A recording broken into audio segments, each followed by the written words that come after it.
ልጅቷ እንግዲህ ተገላ የተገኘችው መንገድ ላይ ነው። አጋጣሚ ከቤቷ ወጣ ነው እንግዲህ ተገላ የተገኘችው። አላውቅም።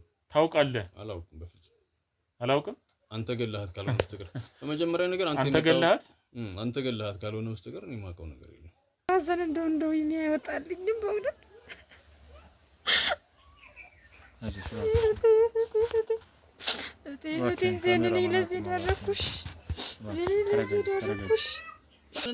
ማንንም ፈርቼ አላውቅም። እና ታዲያ ምንድነው እንደዚህ የሚያደርገው? ስለዚህ ምንድነው ማወቅ የምትፈልገውን ነገር ትክክለኛው ነገር ንገረኝ አልኩ። ቢወዳትም ቢያከብራትም ብዙ ነገርን ቢያለች ያደርጋል በለዋ ላይ አቦ ሽልማት ይቅርብኝ ናውጣ እንዴ ተረጋጋ እንጂ ቁጭ በል እንጂ ምን ሆነ ነው? ቁጭ በልና ነገር መጀመሪያ እንዴ። ስለዚህ በስርዓት አውራኝ። እኔ መውጣት አለብኝ እኮ ታዲያ በስነ ስርዓት እያወራሁ እኮ ነው። በቃ ሊለያዩ አካባቢ በጣም በቃ በየቀኑ ቤት እየመጣ ይደበድባታል። እና እሷ ደግሞ የምትኖር ተከራይታ ነው። ተከራይ ቤት ልቀቂልን፣ ምንድነው እኛ እኮ ላንቺ ነው ያከራያነው፣ ወንድ መጥቶ ጭራሽ እየደበደበሽ ምናምን ይሏታል። እንዳልወጣና እንዳልገባ እየነገርከኝ ሆኖ በጣም እንዳታስቀኝ። ቤቴ ውስጥ ነው ያለው። አውቃለሁ ማን ቤት ውስጥ እንዳገባሽ ሰምቻለሁ። ጭራሽ ደግሞ ያንቺን ጓደኛ ነው ዳርሽላት ነው ያጋባሻቸው ምናምን ብሎ ዝቶብኝ ሄደ። ጎረቤት ሁሉ ሰምተዋል። እንግዲህ ሃይ ስኩል ተማሪዎች ሆነን ሁለታችንም የተገናኘን። እሺ ከዛን ሰዓት ጀምሮ ለረጅም ዓመታት በፍቅር አብረን ነበር። ብዙ ጊዜም ደግሞ ማስፈራሪያም ደርሷታል ከዚህ ሰውዬ ማለት ነው። ከዚህ ከሌላ ወንድ ጋር ከሆንሽ አንቺን ወይ እሱን እገላለሁ ብሎ ብዙ ጊዜ ሲዘተባት እኔ ማውቃለሁ ይሄን ነገር። አንድ ነገር ምን ነገር በተሳሳተ መልኩ ከሆነ ግን የመጣው ተጎጂ ነው የምትሆነው። የተሳሳተ ቦታ እንደመረጥክ ልንገርህ። የተሳሳተ ዓላማ ይዘህ ከሆነ የመጣው ማለት ነው። እሷን ለሞት ይዳርጋታል ብዬ አንድ ቀን አስቤው ነው። አይዞሽ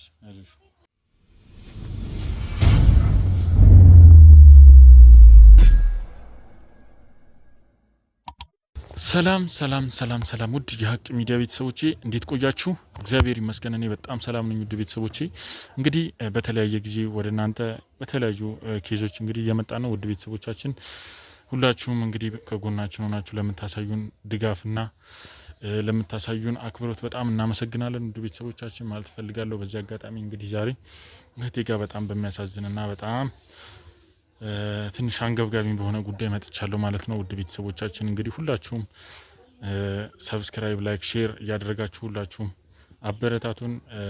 እንደገናም ደግሞ በኮሜንት ሀሳብ አስተያየታችሁን ስጡን።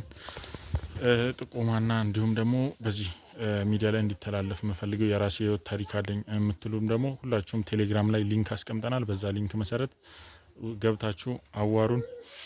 እንግዲህ ውድ ቤተሰቦቻችን ወደ ባለ ጉዳይ ልሂድ። ይቅርታ እንግዲህ ያቆየሽ። ሰላም ነው? እንዴት ነሽ? እግዚአብሔር ይመስገን። አለን እግዚአብሔር ይመስገን። እስቲ ስምሽን አስተዋውቂንና እስቲ የገጠመሽንም ነገር ንገሪኝ። እሺ አለምዋሲሆን እባላለሁ። እንግዲህ እሺ እንዴት እንደምነግር ካላውቅም እኮ በጣም እንግዲህ እውነት በጣም ጥልቅ ሀዘን ውስጥ ነው ያለሁት። እንግዲህ ሀዘን ለእናንተም ለህዝብም ማስተማሪያ እንዲሆን ብዬ ነው። ምንድነው በጣም እንግዲህ ሰሞኑን በጣም መወዳት እህቴ ጓደኛዬ ናት፣ ግን እህቴ ናት። እህቴ ማለት እችላለሁ። እህቴ በድሮ ባሏ ተገላ እንግዲህ አንድ አካሌ ናት እቻለሁ ማለት ይቻላል። እኔ አሁን አካል ጎዶሎ ነኝ በዚህ ሰዓት። እውነት እንዴት እንደምገልጽልህ ራሱ ሀዘኔን አላውቅም። በጣም ነው የሚከብድ ጥልቅ ሀዘን ውስጥ ነው ያለሁት። ለዚህ ሁሉ አንደኛ ደግሞ መንስኤው እኔው ራሴ ነኝ። ይሄ ነው በቃ ጥልቅ በጣም ውስጤን እየጎዳኝና እየተጎዳ ያለሁት ይሄ ነው። እንዴት መሰለህ መጀመሪያ ቆይ ታረጋጊና አይዞሽ። እንግዲህ በመጀመሪያ ለጓደኛሽም እንግዲህ ነፍስ ይማር እላለሁ። በዚህ አጋጣሚ እንግዲህ አንቺንም ደግሞ እግዚአብሔር ያጽናሽ፣ ቤተሰቦቿንም እግዚአብሔር እንግዲህ መጽናናቱን ይስጣቸው እላለሁ። በበኩሌ በጣም አዝኛለሁ። እኔም ይሄንን ነገር ሰምቻለሁ እና ዛሬም እንግዲህ ካንቺም ጋር የተገናኘንበት በጣም ዋናና አንገብጋቢ ጉዳይ አለና ያው ራስሽንም አንቺ አሁን የምትችይውን ነገር እየሞከርሽ ነው፣ እያደረግሽ ነው። ተወቃሽ ማድረግ የለብሽም ራስሽን።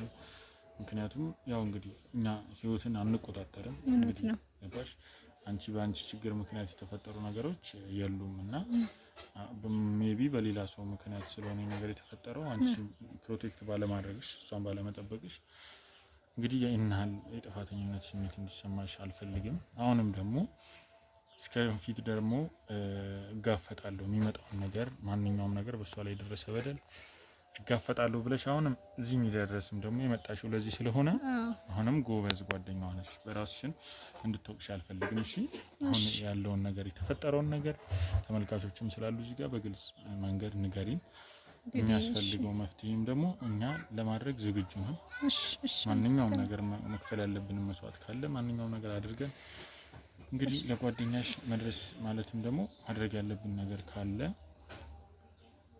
በዚሁ አጋጣሚ አድርገን እንግዲህ የሚገባውን ነገር እኛም ዝግጁ ነን ለማድረግ ልልሽ ነው። እሺ ስለዚህ ስለ ጓደኛሽም ንገሪን የተፈጠረውን ነገር።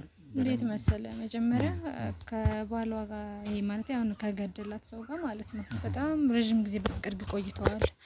በጣም ጥሩ ነገሮችን አሳልፈዋል። በቃ እውነት በጣም የሚያስቀና ፍቅር ነበራቸው።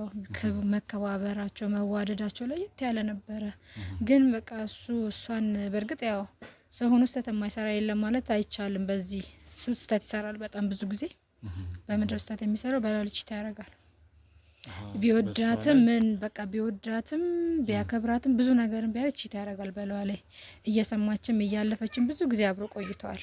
ለምን በቃ ተዳሪ ይሻለኛል፣ ቢያንስ የሆነ ጥፋትን ያጥፍቼ ሊሆን ይችላል፣ እኔ ስተትም ከኔ ሊሆን ይችላል እያለች በጣም በቃ ከኔ ጋርም እየተመካከርን ብዙ ነገሮችን ለማስተካከል እንሞክራለን። እስቲ በእርግጥ ልክ ነሽና እስቲ ማለት ይህ ሰው እንግዲህ ብዙ ነገር እሱ ነው የገደላት እና ይሄን ነገር ህግ አረጋግጦታል ወይም ደግሞ ተይዟል፣ በፍርድ ቤት ተፈርዶበታል። የት እንዳለ አይታወቅም። ያው እሷም የት እንዳለ አይታወቅም፣ ጠፍቷል። እንግዲህ እኔ ለህዝብ ማስተላለፍ እንፈልገው እንግዲህ ይሄን ሰው እግዚአብሔርም ረድቶን ለህግ አሳልፈን መስጠትና ከህግ መቼም የሚያመልጥ የለም ይቆያል እንጂ እንዲያዝ ነው የምፈልገው። የህቴ ደም እሱ ልክ ነሽ። እና ያው መጀመሪያ እንግዲህ ከመጀመሪያ ከስር መሰረቱ ጀምሮ ይሄን ነገር እንዴት እንደተገናኙ ወደዚህ ነገር ሊያመራ ሲያደርገው ምንድነው የሚለውን ነገር ማወቅ እንፈልጋለን። በመጀመሪያ ያው እሱ አንዳንድ እንዴት መሰለህ አሁን እነሱ የተዋወቁት ከአዲሱ ባላው ጋር ያስተዋወቁት የኔ ሁለቱም ጓደኞቼ ናቸው። አሁን ከአዲሱ ባላው ጋር ማለት ነው። ሲጀመር ከስር መሰረቱ ጀምሮ እስቲ ይቅርታና ከስር መሰረቱ ጀምሮ አሁን እያልሽኝ ያለሽው የቀድሞም ባሏ ነው እያልሽኝ ነበር። ባሏ ሳይሆን ያው ፍቅረኛዋ ነው። ባሏ ይሄው አዲሱ ነው። ይሄ አሁን አግብታለች ተብሎ የተገደለችበት ነው ባሏ።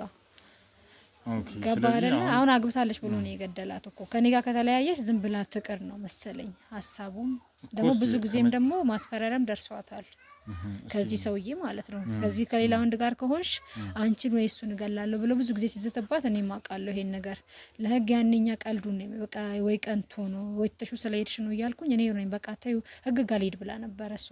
ግን ተዩ ያልተረጋገጠ ነገር ነው፣ ማስፈራሪያ ነው እንጂ ምን ደግሞ ሲጀመር በአካል ነው እንጂ የሚላት ብዙ ጊዜ በስልክ ምናምን አይደለም።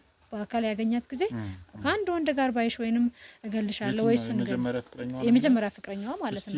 ይኸውልሽ አሁን እዚህ ጋር ተመልካቾችም አሉና ግልጽ በደንብ ግልጽ እንዲሆንልን እሺ እኛም ደግሞ ለምርመራ ስራ በደንብ ግልጽ ሆኖ እንዲመቸን ከመጀመሪያ ጀምሮ ከመጀመሪያ ፍቅረኛዋ ጋር እንዴት እንደተገናኙ በምን እንደተለያዩ ምን እንደነበር መሀል ላይ ያው ጓደኛው ነሽ ታውቃለሽ አይደል ይሄን ነገር። ስለዚህ ያንን ነገር እስቲ ንገሪኝ። ከዛ ከአዲሱ ፍቅረኛዋ ጋር ከአዲሱ ባለቤቷ ነው ያልሽኝ አይደል? ከሱም ጋር እንዴት እንደተዋወቁ እስቲ መጀመሪያ ንገሪኝ። ስለመጀመሪያው እንግዲህ አሁን ገዳይ የተባለው ሰውዬ የረጅም አመት ፍቅረኛዋ ነው። የረጅም አመት በቃ 6 አመት ይሆናቸዋል። ያው በቃ ከልጅነታቸው ጀምሮ ጓደኛሞች ነበሩ። ወደ ፍቅር ደግሞ ከገቡ 3 አመት ይሆናቸዋል። እንዴ መሰለህ ያው እኔ ማውቀው ነግራኝ ነው። ይሄን አብዛኛውን ጊዜ አላውቅም፣ ግን ያው እኔና እሷ ጓደኝነታችን 5 አመት ነው። ግን በዚህ 5 አመት ውስጥ ያው ከኔ ቀደም ብሎ ነው የነሱ ፍቅር የጀመረውና ከዛም በኋላ እኔና እሷ ጓደኝነት በጀመርን ሰዓት እነሱ ላይ ማየው ደስ የሚል ነገር ነው ፍቅራቸው ሰው ፊት ማለት ነው። ግን ምንድነው አንዳንድ ጊዜ ችግር ሲኖር ለጓደኛ ወይ ለቤተሰብክ ነው የምታማክረው። ግን ከሆነ አመት በኋላ እኔና እሷ ጓደኛ ከሆነን ከተቀራረብን ብዙ ሚስጥረኛሞች መሆን ከጀመርን በኋላ አንዳንድ የሱን ችግሮች ልትነግረኝ ጀመረች። እንዴት መሰለክ ይሄ ሰውዬ ይቀናል፣ ስልኬና እኔን አያምነኝም፣ እኔ ለሱ ታማኝ ነኝ፣ እሱ እኔን አያምነኝም እና የሆነ ነገር እንኳን የሆነ ድንጋቴ ከመስሪያ ቤት እንኳን የሆነ ወንድ ከደወለልኝ ሌላ ነገር ነው የሚመስለው ብላ አማክራኝ ነበረ። ከዛን ይሄ ስለሚወድሽ ነው ተዩ ምናምን ብያ እላት ነበረ። እኔ ለምን በቃ በፍቅር አንጻር አይቼው ማለት ነው። ከዛም በኋላ ይሄ ነገር እየተደጋገመ የመጣ ማለት ነው። በጣም በቃ የሆነ አለ አይደለ ሰው ፊት የሆነ ያለ ማክበር ነገር። አሁን እኔ ባለውበት ሰዓት የሚያሳያት ትንሽ ንቀት አለበት በጣም ትዕቢትና ንቀት አለበት በጣም የሆነ ነገር እንኳን ሲጠይቃት በፍቅርና በአክብሮት ሳይሆን በንቀት ነው የሚያናግራት። ከዛም በኋላ ነው ትንሽ ነው ወደ እሷ ጠለቅ ብዬ ያናገርኳትም ትንሽ በቃ ወደ እነሱ ቀረብ ብዬ ችግራቸውን ለማየት የሞከርኩት ማለት ነው። እሱን የሆነ ጊዜ ያናግረው ነበር። ለምን ደስ ታረጋታለህ? እሷ ላንተ ከሰ አንቺ አይገባሽም፣ እኛ በፍቅራችን ማለት ሶስተኛ ሰው አንፈልግም አለኝ። እሱን ለማናገር ለብቻ ብዙ ጊዜ ሞክሬያለሁ። ገባ ካደለ እሷ ትነግረኛለች። ያንን ለማስተካከል በመሀላቸው ገብቼ ነበረ። እሱ ግን ምን ይላል እኔና እሷ ማንም አይገባም ምናምን ብሎ በቃ ብዙ ጊዜ ያስቀይመኛል እኔን ራሱ ማለት ነው። ከዛም በኋላ እያለ በቃ መለያየት ወስኛለሁ አለችኝ። ከአቅሟ በላይ ሲሆን ማለት ነው። እንዴት መሰለክ መታት ይደበድባት ነበረ በጣም ይደበድባታል። ፍቅረኛሞች ሆነው ያው እሷ ከማን ጋር ነበር የምትኖረው? እሷ ብቻዋን ነው የምትኖረው። እሱ ብቻውን ነው የሚኖረው። ግን ይገናኛሉ። ፍቅረኛሞች አይደሉ እንዴ? ግን ያው እሱ ምንድነው እኛ እሱ ቤት እንዴ አይፈልግም። እሱ ብዙ ጊዜ እሷ ቤት ነው እንጂ የሚመጣው እሷ ቤት ምናምን እሱ ቤት አንሄድም። በቃ እኔ አንዳንድ ጊዜ ወንጀለኛው ይመስለኛል። እንዴት መሰለክ ቤቱ ምናምን ድንገት እንኳን ቤቱን እናውቀዋለን እንድንሄድ አይፈልግም። ቤቱ በሁለት ቁልፍ ነው የሚቆለፈው። ግራ ነው የሚያጋባው። ለምንድን ነው ማለት እሷ ፍቅረኛ ነች። እንግዲህ ፍቅረኛ ማለት ዝም ብሎ አይደለም። ምን እንደሚል ታውቃለህ? ስለ ቤት ሲል እኔ ቤቴ ሊዝረከረክ ይችላል፣ እኔ ደግሞ ፍቅረኛዬ እንድትገመግመኝ አልፈልግም ነው የሚለው መልሱ። ሁሉ ጊዜ አንድ አይነት ነገር ሳይመልስ እሷም በቃ በፍቅር ታውራ ስለነበረ ነው መሰለኝ ምንም አትልም። በቃ ዝም ነው የምትለው። እኔ ግን አይዋጥልኝም ነበረ። ፍቅረኛው ተለያዩ። ሲለያዩ እኔ ያስፈራራኛል። አንቺ ነሽ ያለያየሽን መሀላችን ገብተሽ ብሎ በጣም ነው ራሱ አይ መጨረሻ ላይ ይሄ የዚህ ፍቅር እንግዲህ ብዙ መስዋዕት ከፍላለች። ደበደባት ብያለሁ። ይደበድባታል። ቤቷ ባደር ይቀናል በጣም በቃ እንደ ቅናት ነው የሚያስመስልበት እሱ። ከዛን ግን እሷ የሆነ ጊዜ አጋጣሚ ስልኩ ስናይ ሴቶችን ያወራል። አንድ ሁለት ሴት አይደለም በጣም ብዙ ሴቶችን ነው የሚያወራው። ከዛም በኋላ እሷ ለመለያየት ያበቃት እንግዲህ ይሄ ነው። ስጠይቀው ምን አባሽ አገባሽ እኔን አታምኚኝም ምናምን ብሎ በቃ ስድብና በቃ ሊለያዩ አካባቢ በጣም በቃ በየቀኑ ቤት እየመጣ ይደበድባታል። እና እሷ ደግሞ የምትኖር ተከራይታ ነው። ተከራይ ቤት ልቀቂልን ምንድነው እኛ እኮ ላንቺ ነው ያከራያነው ወንድ መጥቶ ጭራሽ እየደበደበሽ ምናምን ይሏታል። ከዛም ራሷ ቤት ሄደ የራሷ ቤት ያው ያድርና በቃ የሆነ ጸብ ሲነሳ ወደ ድብድብ ሄደ። ከዛን ካልፈለከኝ ለምን አትተውኝም ያለች ድምጿን ከፍ እያደረገች ስለምታወራው በቃ ያን ነገር እነሱ በቃ መቼም አከራይን ታውቃለህ እንግዲህ መቼም ተከራይቷን ማለት ትሰማለህ። ድምጽ እንኳን ትንሽ ሲሰማ ታውቃለህ ምን እንደሚሆን ያ ምናምን ስለሆነ እሷ በቃ በጣም ተጨንቃ እንደዚህ ከሁለት ቀን ከሶስት ቀን በፊት ከመለያየታችሁ 3 ቀን 2 ቀን በፊት ማለት ነው ከ2 ዓመት በፊት ማለት ነው ይሄ ነገር ስታማክረኝ በቃ ተሹኔና ከኔ ጋር ኑሪ ያልኳት። እሷ ለጊዜው በቃ እሱን እቃዋን ምናምን ይዛ አንድ ላይ መኖር ጀመረን ከኔ ጋር ማለት ነው። እየኖርን በቃ እዛው እኔ የምኖርበት አካባቢ ወደዛ ማለት ነው ትንሽ አሁን ይርቃል ትንሽ ከዚህ የሷ ቤት ማለት ነው። ቤት አገኘንላትና በቃ እሱ እኔ ቤት እየመጣ ያስፈራራ ስለነበረ በቃ የማያውቃት ቦታ ወሰርናት እሷ ማለት ነው። ከወሰርናት በኋላ ምን አደረገ? ቤቱን አያውቀውም። በርግጥ እኔን አሳየኝ እያለ ያው ይሄ ምልክት አየኸው እዚህ ጋር እኔን እዚህ ጋር በቦክስ የመታኝ ነው እዚህ ጋር አየኸው አይደለ? እዚህ ጋር ይቆም ምልክት የሆኑ ቀርቷል። የዛኔ ወደ ክስ ላይ ነበር እሷ ለኔ ብለሽ ተይ በቃ ከዚህ በኋላ ተለያይቻለሁ አያገኘኝም ብላኝ ተው ነው ማለት ነው። ከዛም በኋላ ምን ያደርጋል? በቃ እኔን ይከታተለኛል። ከሷ ጋር እንደሚከታተለኝ እንዴት እንደነገረኝ ታውቃለህ? አንቺንም እሷንም በአንድ ጥይት ነው የምገላችሁ ይለኛል። ሁሌም በቃ ከሌላ ወንድ ጋር ሆና ባገኘት አንቺንም እሷንም በአንድ ጥይት ነው የምገላችሁ ይለኛል። እኔን ይሄን የመታኝ ቀን ነው የነገረኝ። ይሄንን ይከታተለኛል። እሷን ካገኘሻት ቤቷን እኔ አላውቅም ነው የምለው። ከኔ ጋር ስኖር ነበረ። እሷ አጋጣሚ ሳይመጣ ሲቀር ነው አጋጣሚ ደብቀን ነው ያስገባናት። ርቃል ከዚህ ብዬሃለሁ ቤቱ ማለት ይሄን ያህል ማለት እሷ አሁን ይሄንን ግንኙነት የማይፈልገው ከሆነ ማለት በግልጽ ማውራት አይቻልም። ይሄን ያህል ምንድነው እኔ ችግሩ የማይገባኝ እንዴት እንደሆነ ታውቃለህ? እሷንም ወይ ሌሎች ሴቶች እሷ እንዳለች ሌሎች ሴቶችን መደረብ ይፈልጋል መሰለኝ። እንግዲህ እኔ እኮ ግራ የገባኝ ነው። እወዳታለሁ፣ አፈቅራታለሁ ግን ከሌላ ወንድ ጋር እኔ ከፈለኩ ሴት ጋር መሆን ይችላል ብሎ የሚያምን ሰው ነው። በግልጽ ነው የሚያወራው። በግልጽ ነው በቃ ቅርብ ከተለያዩ በኋላ ነው እኔ ከፈለኩ ሰው ጋር ብሆን ወንድ ነኝ። እሷ ግን ከማንም ጋር ብትሆን እሱንም እሷንም አንቺንም ነበር የሚለኝ። እንግዲህ እኔም ቀኔን ወይ ካልተያዘ እኔም ቀኔን ነው የምጠብቀው። በጣም አስቸጋሪ ሁኔታ ላይ እኔ የእሷ መሞት እውነት አብሮ በገደለን ይሻላል። አንድ አካሌን ነው የወሰደብኝ። ከዛም በኋላ ተደብቀን እየኖርን በቃ እሱ ከህይወታችን ወጣ። ለትንሽ ጊዜ ተደበቀ ማለት የት እንዳለ ማናቅም። ጠፋ። በቃ ተወን ስልክ ድሮ እኔን ከመታኝ በቃ እሷንም መከታተል ምናምን ተከታትሎ እኔ ከእሷ ጋር በቃ ለረጅም ጊዜ ሳንገናኝ ቆየን። ለምን እሷን ይይዛታል በእኔ አማካኝ ብዬ ማለት ነው። ከዛም በቃ እሷም ዝም ብላ ስራም ቀየረች፣ ብዙ ነገር በቃ እሷ ላይፏ እንዳለ ቀያየረች እና በቃ መኖር ጀመረች። እኔና እሷ ማንገናኝም። እሱ ከኛ ጋር መራቁን ስናረጋግጥ እንግዲህ አዲሱ ፍቅረኛዋ የኔም ጓደኛ ነው ብዬሃለሁ። የረጅም ጊዜ ጓደኛዬ ነው ከኔ ጋር ከኔ ጋር አብሮ አደግ ነው፣ ወንድሜ ነው። አብሮ አደግነን ከልጅነታችን ጀምሮ አብረን ያደግነው፣ አንድ ግቢ ውስጥ ነው ያደግነው። ቤተሰቦቻችንም ቤተሰብ ነው የሚባባሉት እና በጣም በቃ ጥሩ ልጅ ነው ምናምን ህይወትሽ እንደዚህ ከምትቀጥይ ከዚህ በኋላ ወንድ ማመን አልፈልግም ምናምን ብላ እሷ ስታስቸግረኝ፣ ይሄ ልጅ ደግሞ ጥሩ ልጅ ነው ከኔ ጋር ነው በቅርበት አውቀዋለሁ። እሱም ደግሞ በቃ ለሷ ጥሩ አመለካከት እንዳለው ነግሮኝ ነበረ። በዚህ አጋጣሚ እንዲተዋወቁ አደረኩ እኔ ማለት ነው። በቃ እሱ ከህይወታችን ወጣ። 2 አመት ብዬሃለሁ ወጣ። በቃ ከነሱ ፍቅር ጀመሩ። ፍቅር እንደጀመሩ ወዲያው አልቆዩም፣ ወደ ትዳር ገቡ እነሱ ከአዲሱ ልጅ ጋር ማለት ነው። በቃ ወደ ትዳር ገቡ። እንግዲህ አንደኛ ሚዜው እኔ ነበርኩ። ይሄን ሰማና ከሰርጋቸው ከ3 ወር በኋላ መጣ። ከየት እንደመጣ አላውቅም። ኦኬ ከዚህኛው ጋር ተጋቡ ከዚህ ከአዲሱ ጋር። እስቲ እሷስ ማለት አሁን የበፊቱ የፍቅር ህይወት አለ ከዚህኛው በኔ ግፊት ነው የገባችው እዚህ አዲሱ ትዳር ውስጥ ማለት ትችላለህ። እንዴት መሰለክ? አንደኛ እሷ ሀዘኑ አልወጣላትም። አሁንም ቢሆን እሱ ቢወድላት የነበረውን ወንድ ልጅ የምታየው በዛው አይን ነው። ግን በቃ በኔ ግፊት ምንድነው ቁስል በቁስል ነው የሚሻረው እንደሚባለው፣ ቁስልሽን ምናልባት ጥሩ መጥፎ ነገሮች በጥሩ ነገር ነው የሚሻረው። ግን ምንድነው እኔ ከዚህ ልጅ ጋር በቃ በግፊት በኔ ግፊት እኔ ደግሞ ደስ የሚለው ባህሪው እንደዛ እኔ የምላትን ታምነኛለች እና ይሄ ለምን ማለት አንቺ አሁን እሷ ካላመነችበት የፍቅር ህይወት በግል የሚወሰን ውሳኔ ነው አልኩ እኮ እና እቺ ልጅ አሁን ተጎድታለች አይደል? በፊት ብዙ ነገር ያኛው ራሱ በዚህ ሁኔታ እየፈለጋት እንደሆነ በቃ እሱ ትቶን ነበረ ለተወሰነ ጊዜ። እንዴት መሰለክ? አንደኛ ይሄ ልጅ ያስተዋወቁበት ምክንያት ለዚህ ጉዳይ ነው። ይሄ ልጅ ሌላ ሀገር ተቀይሮ ሊሄድ ነበረ። ይሄ አዲስ አበባ ማለት ነው። ይዟት እንዴት ፈልጌ ነው። እሺ ከዛም በኋላ ይሄ ልጅ አዲሱ ልጅ አሁን በቃ የሆነ የስራ እድል ተፈጥሮ ሌላ ሀገር ሊሄድ ነው። ኢትዮጵያ ውስጥ ነው ግን ሌላ ቦታ ማለት ነው። ለስራ ጉዳይ ሊሄድ ስለሆነ በቃ እዛ ሊያገኛት አይችልም።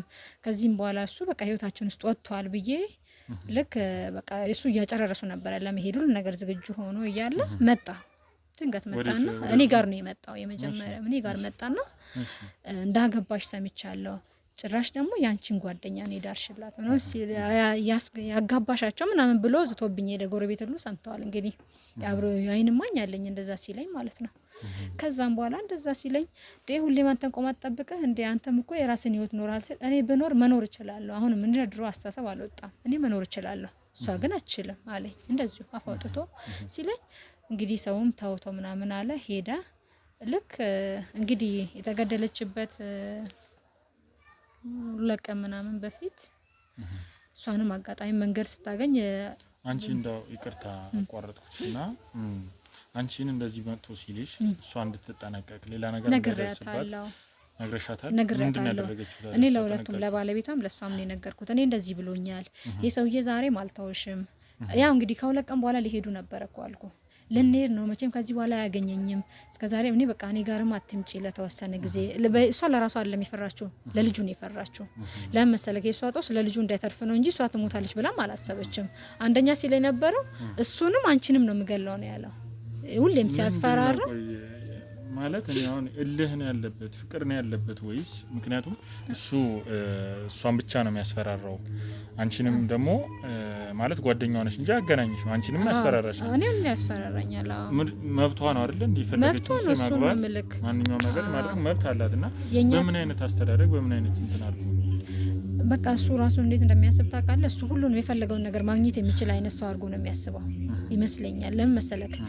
እንግዲህ ያው ባለበት ሰፈር ማለት ነው የሚፈራ ሰው ነው። እንዴት መሰለክ? ጉልበተኛ ነኝ ብሎ ነው የሚያስበው ራሱ እና በነገራችን ላይ ምን እንደሚሰራ ራሱ አናውቅም።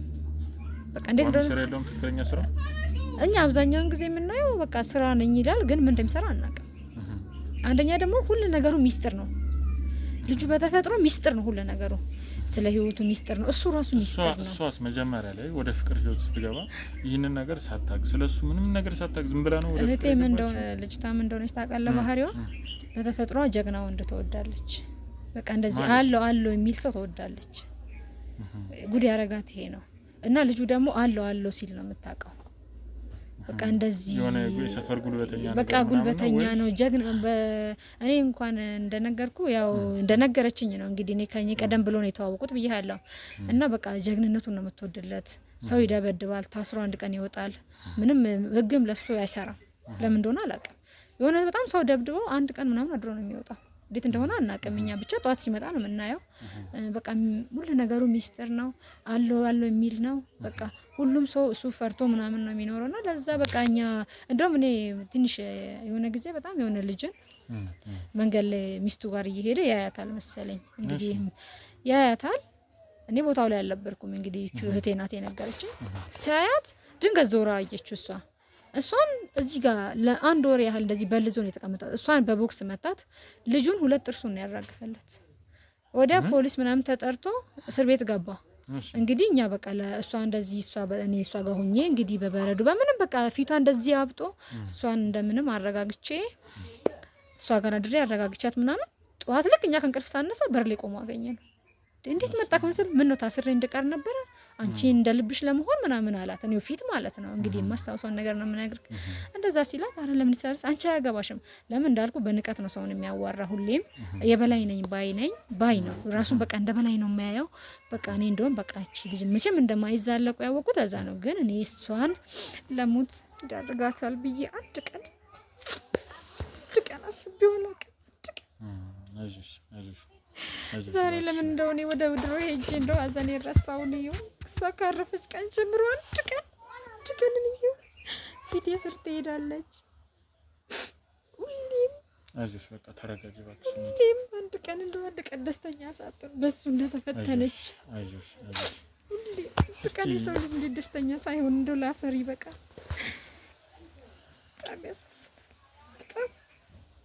ለምን የሷ አዘን እንደው ይኔ አይወጣልኝም በእውነት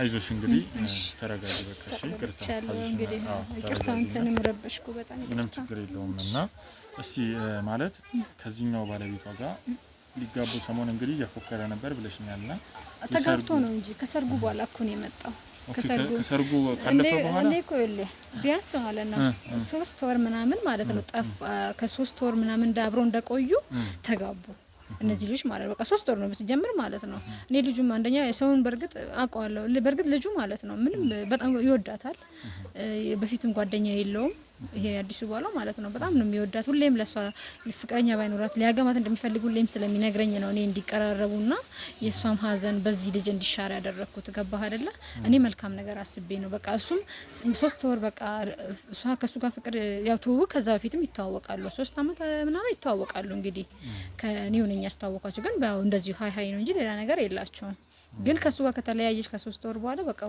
እሱ ሄደው ያጽናናታል እንዳልኩ ቤቱን የሚያውቀው እኔ እሱ ብቻ ነን ሌላ ማንም አያውቅም ቤተሰቦቿ ራሱ አያውቁም ለምን እሷ እዚህ ችግር ውስጥ እንዳለች ራሱ ቤተሰቦቿ አያውቁም እንዴት በቃ እዚህ እሷ እየሰራች ነው ምንም የተለያየ ያው ስራ ነው የምትሰራው ነግሬሃለሁ ስራ ስንሰራ ነው ምንም የተለየ ነገር የለም እንግዲህ እንደማንኛውም ሰው ሰርታ ትኖራለች መቼም ፍቅረኛም ይዛለች መቼም እሷ አገባዋለሁ እንጂ እንዴት እንደዚህ ደረጃ ደርሳለሁ ብላ ታስባለች እንግዲህ ካልሆነ ደግሞ ሰው ይለያያል እዚህ ደረጃ የሚያዳርስ ነገር ምን አለ እንዴ እነሱ እኮ ገርማል በጣም ያሳዝናል እንግዲህና እንዳው ይሄን ነገር ማለት ይሄ ሰው ከመግደሉ በፊት ለመጨረሻ ጊዜ የት ነው የታየው እነሱን ከመግደላቸው በፊት እዛው ሰፈር ላይ ነበር የሚኖረው ይኸውልህ ሰፈራችን የተለያየ ነው እንዴት መሰለክ ስራ ስትመላለስ ነው ስታየው በቃ ሁሌም ጉልበተኛ ነው ወይ ደግሞ የሆነ ነገር ሲያረክ ስለምታየው በሱ ተማርካ እንዳፈቀረችው ነግራኛለች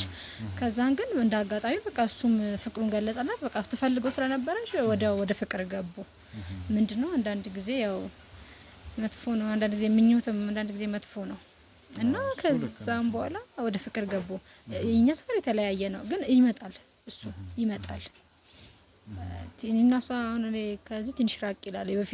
የበፊቱ ራቅ ይላል። የአሁኑ ትንሽ ነው ራቅ የሚለው። እንግዲህ አሁን ከዚህኛው ልጅ ጋር ተጋብታ የምትኖርበት ቤት ማለት ነው። በፊት ከነበረችበት ቤት ትንሽ ነው ራቅ የሚለው። ከልጁ ጋር አንድ ላይ መኖር ተጋብቶ ህጋዊ ሆኖ ጋብቻቸው አንድ ላይ መኖር ከጀመሩ ደግሞ ትንሽ አሁን ከነበረችበት ቤት ትንሽ ወደዛ ይርቃል እንጂ በቃ እና ያው እንግዲህ ጠፍቷል። ቢያንስ 6 ወር ጠፍቷል በቃ ከህይወታችን። እነሱም ወደ ትዳር ገቡ። ወደ ትዳር ቶሎ የገቡበት አጋጣሚ እንዴት መሰለ? ልጁ የመንግስት ሰራተኛ ነው እና ጎበዝ ነው። በቃ ብዙ ጊዜ በብዙ አይነት ነገር በቃ ተወዳጅ የሆነ ሰው ነው። ከዛን የስራ እድገት አግኝቶ ወደ ሌላ ሀገር ሊሄድ ነበረ። አንደኛ ያለንበትን ችግር እሱ ያውቃል አብዛኛውን ነገር እሱ እንደሚያስፈራራት። ድንገት ደግሞ ሁሌም በቃ ታስሮ ስለሚወጣ እሷንም ቢገላት ታስሮ ነው የሚወጣ ብሎ ስላሰበ በቃ ለጋብቻ የተስማማች ይዤሽ እሄዳለሁ ስላላት ነው። እኔም ገፋፋዋት። እውነት ነው መኖር አለብሽ ምናምን ብዬ ስለገፋፋዋት እሷን በቃ መቼም መኖር አለብኝ ብለህ ካሰብክ ለሁሉም ነገር እሱስ ማለት መቼም ያም ወንድ ነው ይሄኛውም ወንድ ነው እና እሷን መጠበቅ እና ይሄ ነገር ምናልባት ይሄ ነገር ይፈጠራል ብሎ ካለማሰብ ነው ካለመጠንቀቅ ነው ወይስ አጋጣሚውን ተጠቅሞ ነው እሱ ይሄንን ነገር ሊያደርግ ይችላል? ሁለቱንም በምን አይነት በተመሳሳይ ሰዓት ነው የገደላቸው? እንዴት ነው የገደላቸው? አይ በተመሳሳይ ሰዓት እንኳን አይደለም። ያው እንግዲህ አስቦበት ነው ይመስለኛል። አስቦበት ነው ያው እንግዲህ እኔ ይመስለኛል ወይ እኔን ተከታትሎ ነው። ቤታቸውን በምንም ሊያውቅ አይችልም። እንግዲህ ልጅቷ እንግዲህ ተገላ የተገኘችው መንገድ ላይ ነው። አጋጣሚ ከቤቷ ወጣ ነው እንግዲህ ተገላ የተገኘችው። በሽጉጥ ነው 3 ጊዜ ተመታ ደረቷ ላይ የሞተችው። እንዴት መሰለክ? ከቤቷ ትንሽ ወጣ ነው የተገደለችው። አይተሃል እንግዲህ የጥይት ሲሰማ እንግዲህ እሷ ትሆናለች ብሎ ሳይሆን እሱም አጋጣሚ ሮጦ ወደ እሷ እየሄደ ነው። ለካሱ ቤቱን ከዚህ በፊት አይቶታል። ከዛን እሱን ደግሞ የነሱ በር ላይ መውጫው ላይ ነው የገደለው። ስለዚህ ያው በተመሳሳይ ሰዓት ሳይሆን ያው ትንሽ እሷ ያለችበት ቦታና ቤቱ ትንሽ እንትን አለው መሰለኝ። እሷ መንገድ ላይ መጥቶ ያው ሰው ተከትሎት እየሮጡ እየመጡ ያለው ለፖሊስም ደውሎ ስለነበረ እኔ እኮ እንዴት እንዳመለጣቸውም ግራ ነው የገባኝ። እኔ እኮ ሆን ብሎ ወይ ፖሊሶቹ አስመልጦት ነው እንዳልል ህዝብ ባለበት አዲስ አበባ ውስጥ እንዴት እንደዚህ አይነት ነገር ሊፈጠር ቻለ? እኔ እኮ ግራ ነው የገባኝ። እኔ ግራ ነው እኔ በቃ አሁን አይተሽው ታውቂያለሽ አንቺ በቅርብ ከግድያ በኋላ ነው ወይስ አሁን ከግድያ በኋላ አይቼዋለሁ። ከግድያ በኋላ እኔ ባዮ እንደውም እኔ አብዛኛው ነው እንደምታየው በየቦታው ሲቪል ፖሊሶች አሉ። እኔ አሁን ስወጣ ስገባ ይከታተሉኛል። ለምን እኔንም ድንገት ሊገለኝ ሊመጣ ስለሚችል በዛው ይያዛል የሚል እሳቤ ስላላቸው እንግዲህ በየቦታው ሲቪል ፖሊሶች አስቀምጠናል ብለውኛል። እኔ አላያቸውም፣ እነሱ ግን ያዩኛል። ይሄን ያህል ግን ይጠብቁኛል ብለሽ ታስቢያለሽ አንቺ? እኔ አላያቸውም ብዬሃለሁ። እኔ እግዚአብሔር ካልጠበቀኝ ሰው ይጠብቀኛል ብዬ አላስብም። ለምን ፖሊስም ሰው ነው። በእርግጥ የሆነ ነገር ቢፈጠርብኝ እንግዲህ እኔ ለእግዚአብሔር ነው እኔ ሁሉም ነገር መናገር የምችለው እንጂ እውነት ነው። ግን ይጠብቁኛል ብዬ ለምን አላስብም። ለምን እንደማላስብ ታውቃለህ? ይሄ ሰውዬ የትም ሊሄድ አይችልም። ቢኖር እዚሁ ይኖራል። ለምን መሰለክ? አዲስ አበባ ውስጥ ነው ተወልዶ የኖረው ይሄ ልጅ ያደገው። የትም ሊያመልጥ አይችልም። ቤተሰቦቹ ያኔ እርግጠኛ ነኝ ቤተሰቦቹ ተደብቆ ነው ያለው። አይወጣም እንጂ ቤተሰቦቹ ተደብቆ ነው የሚሆነው። እንዴት አንድ ሰው ሳያስብ አስቦበት እንበል ቢያንስ መያዝ አይችልም? የሆነ ሀገር ላይ እንኳን ይችላል። እንግዲህ እስካሁን ድረስ ምንም ነገር የለም። ይሄ እኮ ነው አስቸጋሪ። እኔም አሁን ወደ ቤተሰቦቼ መሄድ ፈልጌ ነበር፣ ግን ብሄድ ድንገት እኔን ተከትሎኝ ይሄ ልጅ እውነት ነው ብዙ ጊዜ ይከተለኛል። እኔ ድንገት የሆነ ቦታ ሄጄ ሩቅ ነኝ ብዬ ሳስብ አጠገቤ ያገኘዋለሁ። በቃ ምከረት ከአንድ ወንድ ጋር እንዳትሆን ይለኛል። አሁን ያንን ነገሩን ራሱ ትቼ ከጓደኛዬ ጋር ስላጋባሁት ነግሮኛል። እሷ ከሞተች ባሏ ይሞታል፣ አንቺም ትሞቻለሽ ብሎኛል። እኔም በእግዚአብሔር ኃይል ካልሆነ እኔም መሞቴ የማይቀር ነው። እቴን ነው ነገር ካልተያዘና ለህግ ካልቀረበ ይሄ ሰው ለኔ ማስጊ ነው። ከባድ ነው በጣም። እስቲ እንግዲህ እኛም እንግዲህ እሱን ለመያዝ የቻልነውን ሁሉ እንሞክራለን። አንቺ አሁን የምትጠረጥሪው ወይ የምታስቢው ይኖራል እንደዚህ ሜቢ ምናልባት ይኖራል ተብሎ የሚገመትበት ቦታ? እንዴት መሰለክ? አዲስ አበባ ነው ተወልዶ ያደገው ብዬሃለሁ። ግን ይሄ ልጅ አዲስ አበባ ቤተሰቦቹ እያሉ ቤቱን አውቀዋለሁ፣ ግን ቤቱ በሁለት ቁልፍ ነው የሚቆለፈው። የምጠረጥረው ነገር ቢኖር ማለት ነው ይሄ ልጅ ወይ ወንጀለኛ ነው። እኔ እንግዲህ ያው እንደዚህ ማለት አልችልም ሳላይ፣ ወይ ምናልባት የምጠረጥረው ነገር ነው የምነግርህ። ወንጀለኛ ነው ወይም ደግሞ ይሄ ሰው የሆነ ተገዢ ነው ለሰው። በቃ ወንጀል እንዲሰራ ተገዝቶ ሊኖር ይችላል። የሚያግዘው ሰው አለው፣ ብቻውን ሊያደርግ አይችልም። ብቻውን እንደዚህ አይነት ድፍረት ሊኖረው አይችልም። እኔ እንግዲህ ቤቱ ይኖራል ብዬ ባላስብም ቤቱ ቢፈተሽ ደስ ይለኛል። ምንም ችግር የለውም እንግዲህ እኛም ካገኘ ነው ምንም ችግር የለውም። አሁን እኮ የእውነት የህግ አካላት ፈልገውት አጥተውት ከሆነ ምንም ችግር የለውም። እኛ እንደምንም ፈልገን እንተናልደዋለን። ግን ከነሱ ጋር ተስማምቶ ቤቱን በሰላም እየኖረ ሊሆን ይችላል። ማን ያውቃል ሊሆን ይችላል። እኔ እንዴት እሄዳለሁ? ቤቱ እንኳን ቤቱ አይደለም። እኔ ከሱ ለመሸሽ ነው እኮ ነው ያሆነ። እኔ አሁን ቤተሰቤ ጋር እንዳለች ተቸግሬያለሁ። ሌላ ቦታም ተከራይቼ ብገባ እኔ አሁን እዚህ ራሱ ባንቺ ይሄ ሁሉ በጥበት ደርሷል። እዚህ ግቢ አንድ ልጅ እንቅፋት ቢመጣ ባንቺ ነው ተባልኩኝ። እንዴት ሲመጣ ሲዝትብኝ ያያሉ። አንደኛ ጓደኛዬና ባሏ እንደገደለ ሰምተዋል። አንደኛ እኔ ራሱ ያው ቤት እየፈለኩ በጣም የተሰቃየው ነው። እንዴት በቃ መኖር አልቻልኩም። እንዴት እነዚህ ሰዎች እኔም ብሎ ድንገት እኔ ሊገለኝ ቢመጣ በሌሊት እኔ ሌሊት ቁጭ ብዬ ነው ማድረው። ይሄው አንድ ቀን እንቅልፍ ተኝቼ አላውቅም። እንዴት ቀንም ድንገት ሊመጣ ይችላል። በር ድንገት ሲከፈት ሮጬ እወጣለሁ እሱን የመጣው እያልኩኝ ማለት ነው። ለምን በጣም በስቃይ ነው ያለሁትና እውነት እኔ ቢያዝና ለህግ ቀርቦ እንግዲህ እግዚአብሔር ረድቶን ቢያዝ እኔ ለነምሴ አይደለም እዚህ ጋር አንድ ሰው ቢጎዳ በእኔ ምክንያት ሌላ ተጨማሪ ሰው በጣም ነው ማዝነውና ምንም ችግር የለውም። እንግዲህ እኛም አንቺም እንግዲህ ጎበዝ ነሽ። በዚህ አጋጣሚ ማለት ለጓደኛሽ አሁንም እንዳለሽ ማሳየትሽ ጥሩ ነው። ዝም ብለሽ መኖር የራስሽን ህይወት እቺ ነበር፣ ግን የጓደኛዬ ደም ፈሶ አይቀርም ብለሽ ለእሷንም ደም እንግዲህ ማለት በቃ ለሷም ደም ምላሽ እንዲሆን ምክንያቱም ማን እንደገደላት ሰላም እንድታርፍ ግዴታ ማድረግሽ ጥሩ ነው። ሁለተኛ እስከ ህይወት መስዋዕትነት ነው የሚሄደው። ምንም ማለት አይደለም። መሞትም መቼም ቀን ነው እንጂ የሚፈጅም መሞት ምንም ማለት አይደለም። ግን በእኔ ምክንያት ከዚህ በኋላ ማንም ሰው እንዳይጎዳ እኔንም ገሎኝ ሊሆን ይችላል። ወይም ደግሞ ይሄ ሰው እግዚአብሔር እንግዲህ አጋልጦት ባለበት ቢያዝ ደስ ይለኛል። እኔንም ወይ ሊገድል ሲል እንግዲህ አሁን በህግ ምናምን የተባለው ይቅርታ፣ ግን እኔ አሁን ሚዲያ ላይ እንደዚህ ማለት የለብኝም። ግን እውነቴን ነው የምነግርክ። ብዙ ጊዜ እኔ አሁን ዙሪያዬን እመለከታለሁ። ለምን ብዙም አልወጣም፣ ግን በወጣው ሰዓት አለ የሲቪል አካሎች ይባላል። ቢያንስ እኔ የተለየ ሰው አላውቅም። እዚህ ሰፈር አሁን የማውቃቸው ሰዎች ናቸው ያሉት። ዝም ብሎ ውሸት ነው እና ሄጂም ደግሞ መጠየቅ በቃ ለምን እንዳልኩት ነው። እሱ ካልተያዘ ያው መሞት የማይቀር ነው። እግዚአብሔር ለምቼም እሱ የፈጠራትና እሱ በሚወስድበት መንገድ ይወስዳል። ምንም ማለት አይደለም። ግን እኔ የሰውዬ ሌላውን ሰው ሳይጎዳ ሌላ ወንጀል ሳይሰራ ሌላ ሰው ላይ መጥፎ ነገር ሳያደርስ እውነት እንዲያዝ ነው እኔ ምኞቴም ሆነ ሐሳቤ። እኛም እንግዲህ ያው ትኩረታችንን እዚህ ላይ አድርገን ብዙ ኬዞች አሉብን ይታወቃል። ግን አሁን ለጊዜው ጊዜ የሚሰጠው ጉዳይ ስላልሆነ ይህንን ነገር ትኩረት አድርገን እንግዲህ በዚሁ እንሄዳለን። ያለበት የሚባልበት አካባቢ ሁሉ እንሄዳለን። ካገኘነው እንግዲህ በጣም ጥሩ እድል ነው ያለው ነገር ማስረጃዎችን አያይዘን ቶሎ እሱ ወደ ህግ እንዲቀርብና እንዲፈረድበት ማድረግ ነው ዋና አላማችን። እኛም ቶሎ ወደ ህግ እንዲያዝ ነው። የህግ አካላትም ለምን ዝም ብለው እንዳለፉት አላቅም፣ ይሄን ያለ ወንጀል ሰርቶ ማለት ነው። ስለዚህ ውድ ቤተሰቦቻችን አንድ ነገር ግን የሆነ ያስታወስኩት ነገር አለ። ቤተሰቡ ውስጥ ፖሊስ አለ። የልጁ አሁን የገዳዩ ማለት ነው። ይሄ ፍቅረኛ ወይ የጓደኛ የድሮ ፍቅረኛ ማለት ነው። ቤተሰቡ ውስጥ አባቱም ፖሊስ ነበሩ፣ ወንድሙም ፖሊስ ነበሩ። ይቅርታ አስታውሼው ነው ድንገት እና ምናልባት እነሱ ከለላም እየተደረገለት ሊሆን ይችላል። ምናልባት እንደ ጥቆማ ተረዳችሁ።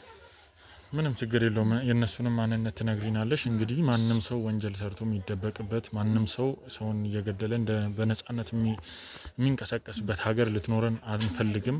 እንደዛም እንዲሆን አንፈልግም። እኛም እንደዛም እንዳይሆን ነው ይሄን ሁሉ ነገር ህይወት መስዋዕትነትም እየተደረገ ሁሉ ነገር እንግዲህ የምንችለውን ነገር ሁሉ የምናደርገው ማለት ነው። እንግዲህ ውድ ቤተሰቦቻችን እናንተም ለብዙ ሰው እንዲደርስ ብዙ ሰው መማሪያ እንዲሆን ላይክ ሼር እያደረጋችሁ አብራችሁን ቆዩ። ሀሳብ አስተያየታችሁን ደግሞ በኮሜንት አሳውቁን። እሷንም እንግዲህ እግዚአብሔር ያጽናሽ እያላችሁ አጽናኗት። ውድ ቤተሰቦቻችን በቀጣይ ምን ይፈጠራል የሚለውን ነገር እዛው ድረስ ሄደን የምናሳያችሁ ይሆናል ማለት ነው። ውድ ቤተሰቦቻችን እስከዚያው ድረስ አብራችሁን ቆዩ። መልካም ቆይታ።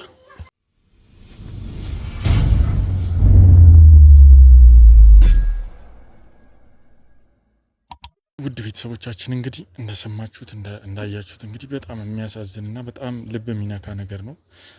እንግዲህ ይህን ያህል ወንጀለኛ ተዝናንቶ የሚኖርበት ሀገር ይህን ያህል በቃ በዚህ ያህል ደረጃ መጨካከን ማለት ምንም ቢሆን አንድ ቀን እንኳን ከሱ ጋር ያደረችን ሴት እንኳን እንደዚህ ያደረ አይደለም። በሩቅ እንኳን የምታውቁትን ሰው እንደዚህ አይደረግም። ግን ይህ ሰው ለስንት ዘመናት ፍቅረኛ የነበረችውን ሴት ነው እንግዲህ የገደላትና ውድ ቤተሰቦቻችን እኛም እንግዲህ ማጣሪያ አድርገን አካባቢ ላይ ምንድነው ያለው ነገር የሚለውን ነገር የሚያጣሩ ሰዎች ምናምን ልከን ነበር ማለት ነው። ውድ ቤተሰቦቻችን እንግዲህ በሚያሳዝን ሁኔታ ዘና ብሎ እንደሚኖር ምንም ነገር እንዳልተፈጠረ እንደሚኖር ደርሰንበታል። ውድ ቤተሰቦቻችን ምንም ነገር የከብት ነፍስ እንኳን ያጠፋ ሰው ቢያንስ ውስጡ የሆነ የሚረበሻል። ይሄ ምንም ነገር ሳይመስለው እንዴት እንደሆነ ባላቅም እንግዲህ ባሉት ቤተሰቦች አማካኝነት ወንጀሉ ተሸፍኖለት ይሁን እንዴት ይሁን አላቅም። ውድ ቤተሰቦቻችን እንግዲህ ሄደን በማጣራት ባለብን መንገድ ማስረጃ ማወጣጣት ባለብን መንገድ እንግዲህ በድብቅ ካሜራ የምናወጣጣው ይሆናል ማለት ነው። ውድ ቤተሰቦቻችን የምንጋፈጠው እንግዲህ ከነፍሰ ገዳይ ጋር የምንጋፈጠው ከወንጀለኛ ጋር ነውና ውድ ቤተሰቦቻችን ከናንተ ሼር ላይክ እያደረጋችሁ እንድታበረታቱን በድጋሚ ደግሞ በቃ እናንተም ደግሞ ውድ ቤተሰቦቻችን ሜምበርም መሆን የምትችሉ እንግዲህ እንደዛው እያገዛችሁን እየተባበረን እንግዲህ እኛ ይህንን ነገር ወንጀለኛን ከሀገራችን ለማጥፋት እንግዲህ እየሰራ ነው። ውድ ቤተሰቦቻችን እስከዚህ ድረስ ሁላችሁም ላይክ ሼር እያደረጋችሁ አብራችሁን ቆዩ። ላለሁኝ ምን ይፈጠራል ምን ይሆናል የሚለውን አብረን እናያለን።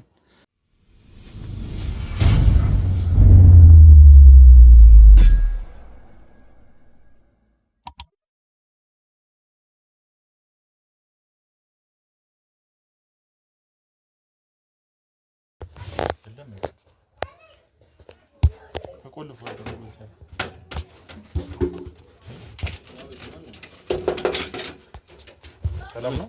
ሰላም እንዴት ነው? ሰላም አለን። ምን ነበር? አቶ ተሾመ ነህ? አዎ። የአንድ ጉዳይ ላወራህ ነበርና ያው ምን ነበር? አንዳንድ ጥያቄዎችን እንጠይቃለን። እንግዲህ ጥሩ አድርገው ለሚመልሱ ሰዎች የሽልማት ፕሮግራም አለንና አንዳንድ ጥያቄዎችን ልጠይቅህ በዛው እንዳወራህ ነበር። እንተዋወቃለን? ከዚህ በፊት እንተዋወቃለን? አይ አንተዋወቅም። እኛ እንደዚህ ድንገት ጠይቀኝና መሸለመኝ በምን ጉዳይ ነው? ድንገት ያው በድንገተኛ ነው እንደዚህ ሰርፕራይዝ ነው የምናደርገውና ስለዚህ አንዳንድ ጥያቄዎችን እንጠይቃለን እንገባለን። ማለት ስሜን መጠሪያ ስሜን ታውቃለህ? ከየት አገኘኸው ስሜን? እዚህ ሰፈር ስንጠይቅ እሱን ብትጠይቁት ብዙ ነገሮችን ታሪኮችንም ያውቃልና እሱ ይንገራችሁ ብለው ነውና ለዛ ነው ነገሩ። ምንም የሚመጣ ነገር የለም። በምን ጉዳይ ነው ማውራት ፈልገው? በግል ህይወት ጉዳይ ነውና እንግባና እሺ እንግቡ። ለማንኛውም ግባ። እሺ ቤትህ ቆንጆ ቤት ነው ያለ? አዎ የለፋ ሰው እንደዚህ ነው የሚለፋ ሰው እንደዚህ ነው። ብቻህን ነው የምትኖረው ወይስ እንዴት ነው? ጥያቄ ምንም በተመለከተ ነው። ጥያቄ ምንም በተመለከተ ነው። አይ ያው ስለ ግል ህይወት ምናምን ባለው እዛ ዙሪያ ነው። ምንድነው ነገራችን? ሽልማቱ ምንድነው? ሽልማቱ ሰርፕራይዝ ነው ብያለሁ። እንግዲህ ያው ሰርፕራይዝ ደግሞ አይነገርም። እንደነገርኩ ሰርፕራይዝ ነው ሽልማታችን፣ ሰርፕራይዝ ነው እና ያው እንግዲህ ለመሰማማት እንዲመቸን ትንሽ ጠጋ ብትል ደስ ይለኛል እና እስቲ ያው ይቅርታ እንግዲህ ልጆችንም ይዤ ስለመጣሁኝ ትንሽ አንድ ላይ ሆነን ለፕሮግራሙ ድምቀትም አንድ ላይ ስለምንንቀሳቀስ ነውና እስቲ ስለ ራስህ ንገረን እና እንዴት እንደተወለድክ እንዴት እንዳደግክ ንገረን። አሁን ስላለህበት በትዳር ነው የምትኖረው ወይስ እንዴት ነው? ይሄው ኑሮዬ ግልጽ እና ነፃ የሆነ ኑሮ ነው የምኖረው። በአሁኑ ሰዓት ወንድ ላጤ ነኝ። ያገባው አይደለም፣ ለብቻዬ ነው የምኖረው። በጣም ጥሩ ደስ ይላልና እስቲ ያው ከመጀመሪያም ጀምሮ እስቲ ስለ ራስህ ንገረን። እስቲ ምን አይነት ሰው ነህ? ምንድነው የምትሰራው? ኖርማል ቀለል ያሉ ስራዎችን እሰራለሁ። ሲያስፈልገኝ መስራት ሲኖርብኝ እሰራለሁ። ለራሴ ለአንድ ራሴ ነው የምኖረው። ማለት የተለየ ስራ አልሰራም። ማለት የኮንስትራክሽን ውስጥ ነው የምሰራው። መስራት ስፈልግ እሰራለሁ። ኮንትራት ስራዎችን ነው የምሰራው። የት ነው የተማርከው? የት ነው ያደግከው? እስቲ ስለ እንደዚህ አይነት ነገሮች መንገሩ ላንተ አስፈላጊ ነው? አዎ እንዴ አስፈላጊ ስለሆነ እኮ ነው አልገባኝም። እኔ ከሆነ አንተ የመጣህበትም ነገር ከዚህ ከሽልማት ከምትለው ነገር ጋር አልገባኝም። እንዴት ነው የመረጥክ? መጀመሪያስ ያው እንደነገርኩ ሰዎች ናቸው አንተን የጠቆሙኝና ጥሩ ነው እሱን ብታናገረው ብዙ ጊዜ ቤት ነው የሚውለው እሱን ደግሞ ብትሸልመው ጥሩ ነው ብለው አስበው ነው የነገሩኝ። የሰፈር ሰዎች ናቸው። አንድ ነገር ምን ነገር በተሳሳተ መልኩ ከሆነ ግን የመጣው ተጎጂ ነው የምትሆነው። የተሳሳተ ቦታ እንደመረጥክ ልንገርህ። የተሳሳተ ዓላማ ይዘህ ከሆነ የመጣው ማለት ለተሳሳተ ዓላማ ከሆነ የመጣው የተሳሳተ ቤት እየመረጥክ ነው።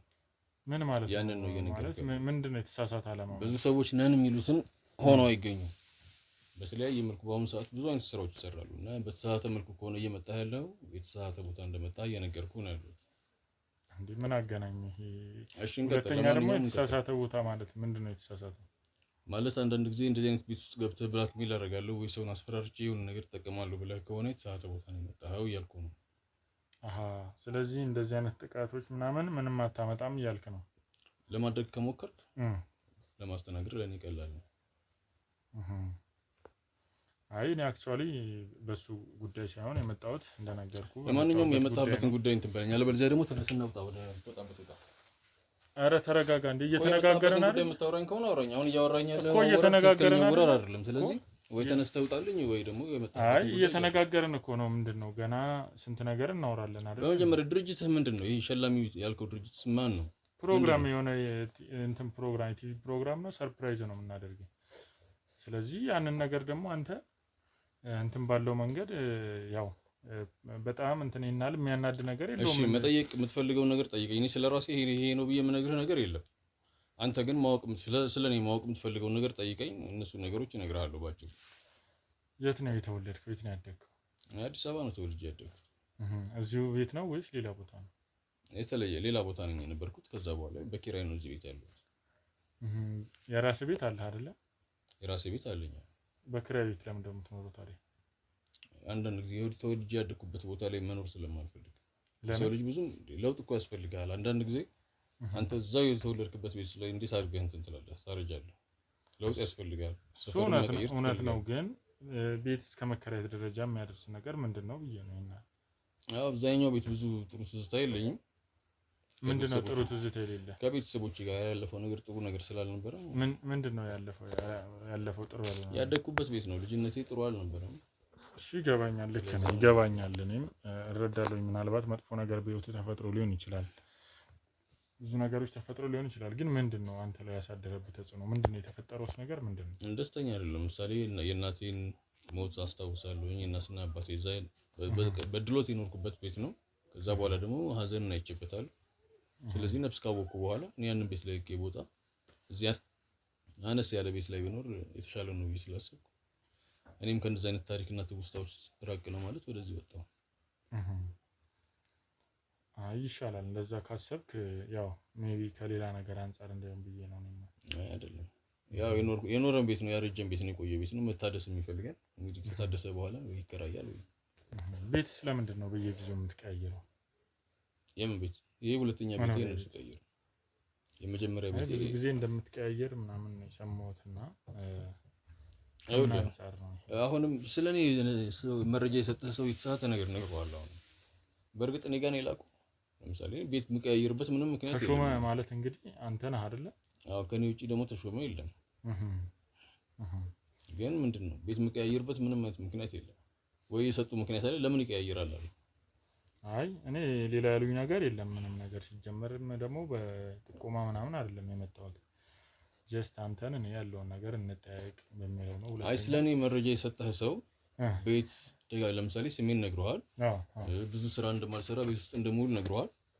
ቤት ደጋግሜ እንደምቀያየር ነግረዋል። ስለዚህ ስለኔ የሚያውቅ ሰው ነው ብለን ያዘው። ለምን ይቀያየራል አለ። አይ እሱ እንግዲህ የራስህ ምክንያት ሊኖረው ይችላል። እኔም እሱ ነው ለማወቅ የምፈልገው። እሱ ስህተት ነው። ይሄ ሁለተኛ ቤቴ ነው። አንተ አንድ ቤት ትገባለህ። ከዚህ በፊት አይ በየሁለት ወሩ እንደምትቀይር ምናምን ነው የሰማሁት። አይ ብዙም ሐሰት ነው። ሁለተኛ ነገር አንተ ለተለየ ዓላማ እንደመጣህ እንዲሰማኝ እያደረግህ ነው።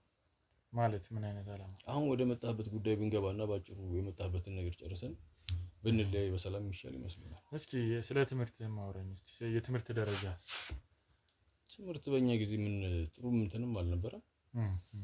ሃይስኩል ጀምሬ ነው ያቋረጥኩት። ከዛ በኋላ ለምን ቤተሰቦቼ ደህና ናቸው ያልከኝ ነው? የፋይናንሻል ችግር ከሌለብህ። ጉርምስና የሚባል ችግር ደግሞ ነበረ። ጉርምስና በሰዓቱ ጉርምስና ችግር ነበረ። ስለዚህ ያ ነገር ወደ ትምህርቱ እንዳልቀጥል አደረገኝ ማለት ነው። ታዲያ ትምህርት ቤት ወጥተህ ሌላ ነገር ምን ነበር የምትሰራው አንተ? እንግዲህ በዛ እድሜ ካልተማርክ መስራት አይጠበቅብኝም እንደነገርኩህ እኮ ነው። ምንድነው ታዲያ የምታደርገው ታዲያ በዛ ጊዜ? በቃ በሰዓቱ ጉርምስና ምንድነው የተለያዩ ቦታዎች ላይ ይገባል፣ መዝናናት አለ፣ ከተለያዩ ሴቶች ጋር መዝናናት አለ፣ የተለያዩ ያ ብቻ ነው መዝናናት። ከዛ የተለየ ምንም ነገር የለም። ያ ብቻ። ብዙ ጊዜ እንግዲህ ትምህርት የሚቋረጥበት ምክንያት እንግዲህ ብዙ ጊዜ ያ ብቻም አይመስለኝም እኔ እንደራሴ። ለምሳሌ ለመማር የሚያስተምርህ ቤተሰብ ሳይኖር ሲቀር አንድ እንትኑ ነው። ሁለተኛ ከዛ ውጪ አቅምም እያለ ደግሞ ከሆነ ወይ መማር አለመፈለግ ነው ወይ ከትምህርት ቤት መባረር ነው። ከዛ የተለየ ነገር ምንም ነገር የለም። እሱ እውነት ነው። ግን እሱ ብቻ ነው ወይ መዝናናቱ ብቻ ነው ወይ ያታለለህ ለማለት ነው? በእኔ ህይወት አዎ ነው። ሌላስ ስራ ምናምን የምትሰራው ነገር ነበር? በእኔ ህይወት ምንም የምሰራው ነገር የለም። ማለት ምን አይነት እንትን ነው የምትጠቀመው ታዲያ? አሁን የቤት ኪራይ አለብህ እዚህ ስራም አትሰራም። ከየት አምጥተህ ነው የምትከፍለው ገንዘብ? ነገርኩህ፣ ለቤተሰብ የተቀመጠ ገንዘብ አለኝ ራሴ ከእናትና ከአባቴ የወረስኩት ያገኘሁት ብር አለ። ከዛ በተለየ ደግሞ ኮንስትራክሽን ውስጥ እሰራለሁ አልኩህ። የኮንትራት ስራ እሰራለሁ።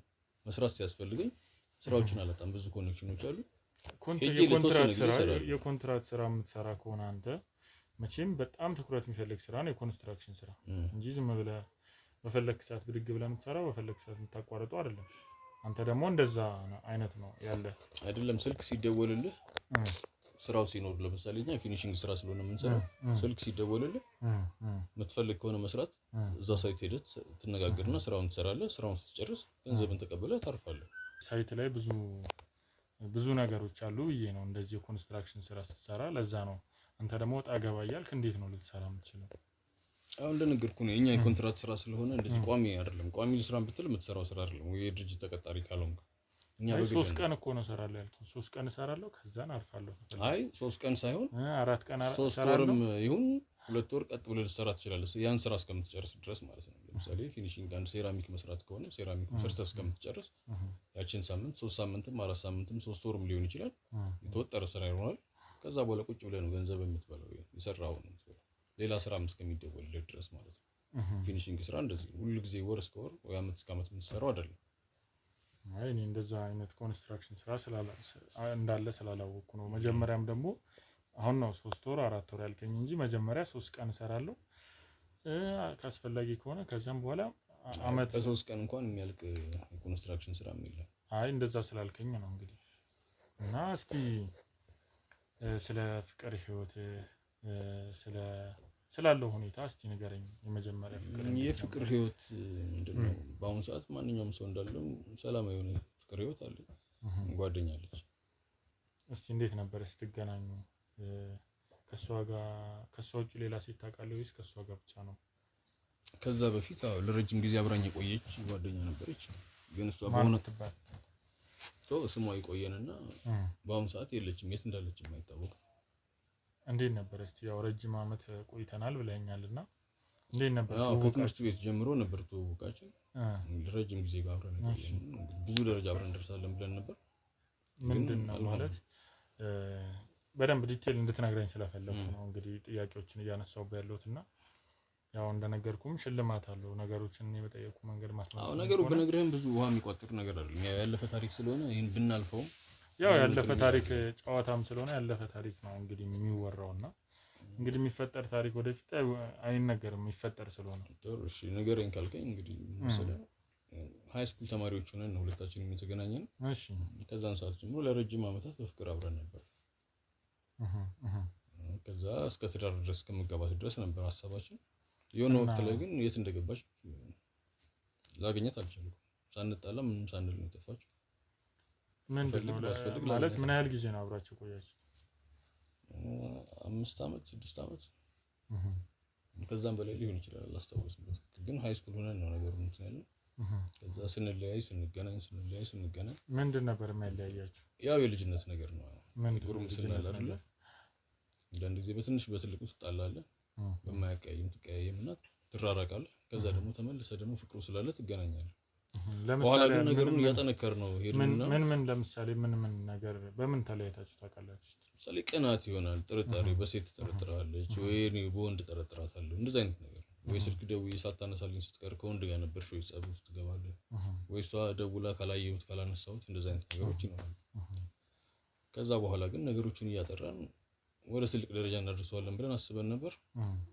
በመካከል ምን እንደተፈጠረ አላወኩም። ምን እንዳጠፋት ወዴት እንደጠፋች አታውቅም? ምንም ያወቅሁት ነገር የለም። የነበረችበት ቤትም በሄድ ምንም ላገኛት አልቻልኩም። አንድ ጓደኛ ነበረቻት፣ ጓደኛዋም ላገኛት አልቻልኩም። እንደዚህ በቃ ማን ነች የምትባለው ጓደኛዋ? ምናልባት እኛ አግኝተን ልንጠይቃት ያለፈ ታሪክ ስለሆነ አሁን እንኳን እንድናገናኛችሁ ማለት ነው። ብንገናኝም ከዚህ በኋላ በርግጥ ሴት ልጅ ያን ያክል ከተለያየ በኋላ ታብኛለች እኔ ወዳታለሁ አሁንም አልከኝ ቅድም አይደል ነበር። ከዛ አሁን እኮ ታዲያ ሌላ ህይወት ላይ ነኝ ያለው ትገናኙ ነው። ረጅም ጊዜ የፍቅር ህይወት የሰጠሁት ለሷ ነው ማለት ነው እንጂ አሁን ላይማ እኔም ሌላ ጓደኛ እኮ አለኝ። ከዚህ በኋላ ብትመጣም ለኔ ምንም የምታረግልኝ የምትፈይድልኝ ነገር የለም። ምክንያቱም እኔም አሁን ሌላ የፍቅር ህይወት ውስጥ ነኝ ያለው ግን ረጅም ጊዜ የቆየሁት ከሷ ጋር ነው ለማለት ያክል ነው። አብዛኛው ተጠፋችብህ ቢያንስ ለምን እንደጠፋች ይዘዋል ተሻምታኛለች። ለምን እንደጠፋች ሁለተኛ ደግሞ ምን እንደሆነች ምናምን ማወቅ ከፈለክ ጓደኛዋን እንድናገናኘህ ብዬ ነው። ያለችበትን አድራሻ እንድትነግረን ብለን ነው። አላውቅም እንግዲህ ያለችበትን ጓደኛዋ ራሷ እኮ የለችም። ሁለተኛ ነገር ለኔ አሁን አያስፈልግም። ምክንያቱም አሁን ላለችኝ ጓደኛ እንደዚህ አይነት ነገር ብትሰማ ለሷ ምቾት የሚሰማት አይሆንም። ምክንያቱም የድሮ ፍቅረኛዬን እያፈላለገ ነው የሚባል ነገር ብትሰማ ከባድ ነው። አንተ ይገባኝ እንደዚህ ነገር ይሰማል። እሱ ልክ ነህ። ኮምፎርት አይሰማም። አዎ ግን ቢቀር ውስጥ ላይ የሆነ ቁጭት ያለ ምናምን ይመስላል ሳይህና ወራርህም ለዛ ነው ነበረ። ግን አሁን ያለፈ ታሪክ ነው ነገርኩ። ረጅም አንዳንድ ጊዜ የምታወራቸው ነገሮች አሉ አይደል? ረጅም ጊዜ ወስዶብሃል። እርግጠኛ ነህ አሁን ባመጣት ምን ትላለህ? ባመጣት ባያስ ደስ ይለኛል። ግን ከዛ የዘለለ የሚፈጠር ነገር ግን አይኖርም። ምክንያቱም አሁን ሌላ ህይወት ላይ ነኝ ያለሁት። ያ የጉርምስና ጊዜ ላይ አይደለም ያለሁት። አሁን ሌላ ሴት አለች በህይወት። ስለዚህ አያስፈልገኝም ያልክ ነው። አያስፈልገኝም። እስቲ ማን ነበር ስሟ ያልከኝ? ስሟን ልትነግረኝ ትችላለህ? ሳራ ነው ስሟ። በጣም ደስ ይላል። ስለናንተ የፍቅር ታሪክ ነው የሰማሁት። የተወሰነ ሰምቼ ነበር መሰለኝ። ከየት ልትሰማ ትችላለህ? በጣም እንደምትዋደዱና ከተለያያችሁ በኋላ ብዙ ነገር እንደተፈጠረ እዚህ ከተማ ውስጥ ሰምቻለሁ። ማን ነው ስለዚህ እንደዚህ አይነት ነገር ሊነግርህ የሚችለው? ነው ሌላ አዲስ ታሪክ ለመፍጠር እየሞከርክ ነው? ምን አዲስ ታሪክ እፈጥራለሁኝ? እንግዲህ እንዳገባች ታውቃለህ አይደለ? አዎ ከኔ ከተለያየሽ በኋላ ግን ከዛ በኋላ የት እንደገባችም አላውቅም። ጠፋች። ኖ ባል እንዳገባች ታውቃለህ? ሰዓትም እየሄደብኝ ነው መሰለኝ። ሰዓት እየሄደብኝ? አዎ ጓደኞቼ ጋር ቀጠሮ አለኝ እና ትንሽ ደቂቃ ነው ያለኝ እኮ እያወራሁ ነው አይደለ? ምንም ነገር ቀጠሮ ቢኖርም አሁን ሲሪየስ የሆነ ጉዳይ እያወራሁ ነው። ግን ስለሷ ሌላ ጊዜ ሌላ ጊዜ ተገናኝተን ምክንያቱም ሰዓትም እየደረሰብኝ ነው። የምን ሰዓት? ቀጠሮ አለኝ ጓደኞቼ ጋር እኮ እኔ እያወራሁ ነው አይደለ? እዚህ ጋር እያወራሁ ሲሪየስ የሆነ ነገር እያወራሁ ውስጥ መተህ እያስፈራራኝ ነው። ማስፈራራት አይደለም፣ በአግባቡ እያወራሁ እንዳልወጣና እንዳልገባ እየነገርከኝ ነው። እንዳልወጣና እንዳልገባ እየነገርከኝ ሆኖ በጣም እንዳታስቀኝ። ቤቴ ውስጥ ነው ያለው። አውቃለሁ ማን ቤት ውስጥ እንዳለ አውቃለሁ። እሱን አላውቅም ማለት አይደለም። እስከፈቀድኩልህ ጊዜ ድረስ ቁጭ ብለህ ልታወራኝ ትችላለህ። የኔ ፍቃድ ሲያበቃ ግን ከቤቴ ትወጣለህ። ይሄን መጀመሪያ ማወቅ አለብህ። ምክንያቱም ያለው አንድ ሰው ቤት ውስጥ ነው፣ መኖሪያ ቤት ውስጥ ነው ያለው። እሱ ይገባኛል፣ አውቃለሁ። ግን አሁንም እያናገርኩ ያለሁት ነገር እኔ አሁን ስለሷ ሲጠይቅህ ሰው ቀጥር ያለው የሆነ ነገር ሌላ ነገር ማውራት ጀመረ። አቦ ሽልማት ይቅርብኝ ናውጣ እንዴ! ተረጋጋ እንጂ ቁጭ በል እንጂ ምን ሆነ ነው? ቁጭ በልና ነገር መጀመሪያ እንዴ! ስለዚህ በስርዓት አውራኝ። እኔ መውጣት አለብኝ እኮ ታዲያ በስነ ስርዓት እያወራሁ እኮ ነው። ቁጭ በልና አውራኝ። አውራኝ እየጠየቅኩ ነው አይደል? ቁጭ በልና አሻውራኝ። የመጣበት ምን ሆነ ነው እንደዚህ የተቀያየርከው? ባንዴ የምታወራኝ ነገር ሌላ ችግር አለ? የመጣበት የምትፈራው ነገር አለ? ከከሌ ሰምቻለሁ። የምትፈራው ነገር አለ? የምትፈራው ነገር አለ? ማንንም የምፈራው እኔ ማንንም ፈርቼ አላውቅም። እና ታዲያ ምንድነው እንደዚህ የሚያደርግህ? ስለዚህ ምንድነው ማወቅ የምትፈልገውን ነገር ትክክለኛው ነገር ንገረኝ አልኩ። ጊዜን አትሻማ፣ ሰዓቴን አትሻማ እኮ እየነገርኩ ነው። አሁንም አይ ደግሞ እና እንደዚህ የማይረባ ነገር ይታወራ ከሆነ የምትፈልገው ጓደኞቼን ስለሷ ነገረኝ ነው ያልኩ እንጂ ሌላ ነገር አይደለም። ስለሷ በቃ ምንም የሚወራ ታሪክ የለም። በቃ አልፏል። የመረጠችው ሄዳለች። እንዳገባችም ታውቃለህ። በቃ ስለዚህ መርጣ ሄዳለች። በተደጋጋሚም ደግሞ እያስፈራራት ነበር አይደል እንዴ? ታገባሽ በኋላ የት አግኝቻት ነው ማስፈራራት? ማስፈራራት አብራኛት ነው ማለት ይኸውልህ ብዙ ነገር በመሰረቱ ማን ነው አንተ? ስራ ምንድነው? ስለኔ እንዳልኩ የቴሌቪዥን ሾው ነው የምታቀርበው? ስለኔ አይመለከትም። እስቲ መታወቂያ አንስተ ያሳይ። መታወቂያ ማለት ለምሳሌ የሚዲያ ሰው ከሆንክ ጋዜጠኛ ነህ ማለት ነው አይደል? እስቲ ጋዜጠኝነት ሙያህን መታወቂያ እሱን ላሳይህ እችላለሁ። አሳይ። ግን ደግሞ ለምጠይቅ ለእያንዳንዱ ነገር በስነ ስርዓት ትመልስልኛለህ። አሳይኝ። ቤቴ ውስጥ ገብተሃል መጀመሪያ ትመልስልኛለህ። መጀመሪያ መታወቂያ ለምጠይቅ ለእያንዳንዱ ነገር ትመልስልኛለህ። አንድ ነገር ሌላ ነገር አወራለሁ ብትል ይኸውልህ ነግሬሃለሁ። ይኸው ማየት ትችላለህ ከፈለክ። ይሄ እኮ እያለ ያለው መርማሪ ጋዜጠኛ ነው እያለ ያው ጋዜጠኛ ነው አይደለ? ስለዚህ አንተ ደግሞ እኔ እስከፈቀድኩልህ ጊዜ ድረስ ነው ቤቴ ውስጥ ገብተህ ልታወራኝ የምትችለው ማለት ነው አይደለም ነው። ግን ደግሞ አንድ ነገር እየተነጋገርክ በመሀል እየወጣለሁ የሚባል ነገር የለም። ቤቴ ውስጥ እኮ ነው ያለው። በሆነም የትም ሰው መኖሪያ ቤት ውስጥ ገብተህ ልታፈን የትም ልሁን ይኸውልህ፣ ለምጠይቅ ጥያቄ በስነ ስርዓት አትመልስልኝም ማለት አንተ ጋር ሌላ ችግር አለ ማለት ነው። እኔ ጋር ምንም አይነት ችግር የለብኝም። ግን መጀመሪያ ከማን ጋር እንደምታወራው እወቅ እያልኩህ ነው። ጥንቃቄ አድርግ ስለምታወራው ነገር። ምን ማለት ነው? ጥንቃቄ አድርግ፣ ቃላቶችህን ምረጥ ስታወራ። ምንም ማለት እኔ በስነ ስርዓት ይኸውልህ፣ በስነ ስርዓትና በአግባቡ ማናገር ሰው ነው። በአግባቡም እያናገርኩ ነው። በአግባቡማ ብታወራኝ ጥሩ ነበር እኮ እያናገርኩ ነው። አንተ ግን አጉል እንትን ላለመመለስ ሌላ ነገር ታወራለህ። በመሰረቱ መመለስ ስለማልፈልገው ነገር ያለማውራት መብት አለኝ። ምን ማለት ነው? ታስወራኝ አትችልም። ማውራት ስለማልፈልገው ነገር ያለማውራት መብት አለኝ። ማውራት ስለምፈልገው ነገር ብቻ ነው ላወራህ የምችለው እኮ። ግን ደግሞ አንዳንዴ ለተጠየቀው ነገር ደግሞ ምላሽ የመስጠት ግዴታ ደግሞ አለብህ። ግዴታ የለብኝም፣ ውዴታ ብቻ ነው። አሁን ወደ ሌላ ነገር እየተላለፈ ነው። በግልጽ ማውራት ያሉብን ነገሮች ወደ ሌላ ነገር እየመራኸኝ ነው ያለው። ኦኬ። ስለዚህ የድሮ ፍቅረኛ እንደሞተች ታውቃለህ? አላውቅም። ታውቃለህ? አላውቅም፣ በፍጹም አላውቅም። አንተ ገለሃት ካልሆነ በስተቀር በመጀመሪያ ነገር አንተ ገለሃት ካልሆነ በስተቀር እኔ የማውቀው ነገር የለም። አጉል ለመደባበቅ ለመሸፋፈን አትሞክር እሺ? የምትናገር ከሆነ ንገረኝ በስነ ስርዓት። ምን እያወራህ እንደሆነ እናውቃለን። እኔ በጣም እያስጠነቀቅኩህ ነው። ምንድነው የምታስጠነቅቀኝ? መርገጥ የሌለብህን ነገር፣ ማለፍ የሌለብህን ነገር ምንድነው ማለፍ የሌለብኝ? ምንድነው? ስለምን ወንጀል እኮ ነው እያወራህ ያለው። እየወነጀልከኝ ነው አውቃለሁ። ቤት ለዛውም መኖሪያ ቤት ውስጥ ገብተህ። እሷ በሞተችበት ሰዓት አንተ የት ነበርክ? አሁን እኔ ለአንተ ያለኝ ትዕግስት አልቋል። ምን ማለት ነው? ቁጭ በልና አናግረኝ። እያናገርኩ ነው አይደል? ከሆንክ የፍርድ ቤት ወረቀት ይዘህናና ወይ ማዘዣ፣ የእስር ማዘዣ ወረቀት ይዘህናና የዛን ሰዓት ታወራኛለህ። ከዛ ውጪ እንትን የምናደርገው ነገር የለም። እንትን የምትሉ ከሆነ መውጣት ትችላላችሁ። ምን ማለት ነው መውጣት በቃ ትችላላችሁ? እያናገርኩ ነው አይደል? እንዴ ቁጭ በልና አናግረኝ። እኔ ላናግርህ ፈቃደኛ አይደለሁም። ስለዚህ የምትወጣልኝ ከሆነ ውጣልኝ። አይ ካልክ ደግሞ ያዘው